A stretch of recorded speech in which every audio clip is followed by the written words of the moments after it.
Sophia Carter sat by the hospital crib, gently stroking her 6-month-old son, Oliver. The rhythmic hum of medical equipment was the only sound in the sterile room. Oliver had been born with a rare neurological disorder that left him paralyzed from the neck down. The doctors had told Sophia he might never move, never crawl, never walk. Tears welled in her eyes as she watched Oliver sleep. She had fought so hard for him, consulting specialists and trying every therapy, but nothing changed.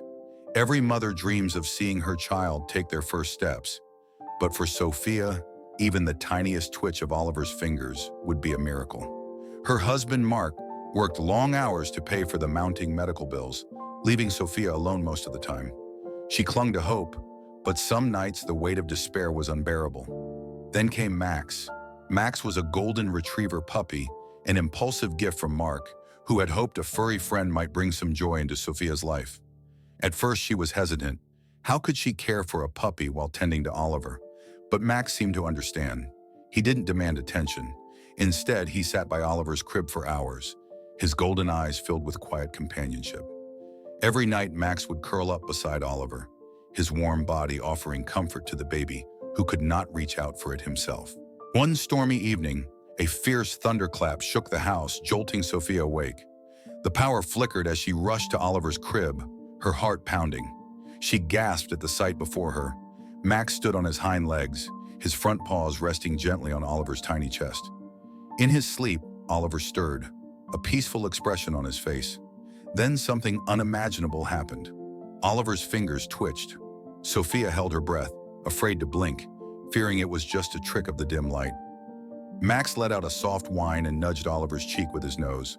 Oliver's lips curled into a tiny, sleepy smile. The next morning, Sophia rushed to the hospital, Max trotting faithfully beside her. The doctors were skeptical when she told them what had happened. A reflex, they said. Coincidence. But then, as Max licked Oliver's tiny fingers, the baby's hand twitched again. The medical team gathered around, their professional detachment melting into awe. They ran tests, checked nerve responses, and finally, after hours of analysis, one doctor turned to Sophia with an astonished expression. "His muscles are responding," he said. "It's faint, but it's there. This isn't supposed to happen." Tears streamed down Sophia's face as she clutched Max. "It's because of him," she whispered. Max woke something in Oliver. Over the next few months, Oliver continued to improve. The progress was slow at first, a twitch here, a flicker there. But each time Max interacted with him, the movements grew stronger. The doctors couldn't explain it.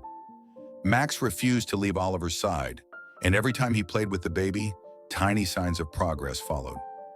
By his first birthday, Oliver could move his arms. By his second, he was sitting up.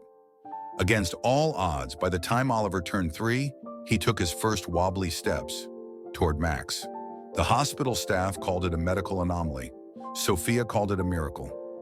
Years later, as Oliver ran through the backyard, laughing while Max chased him, Sophia still remembered that stormy night when everything changed. It wasn't just medicine that healed Oliver. It was the love of a faithful puppy who never gave up on him.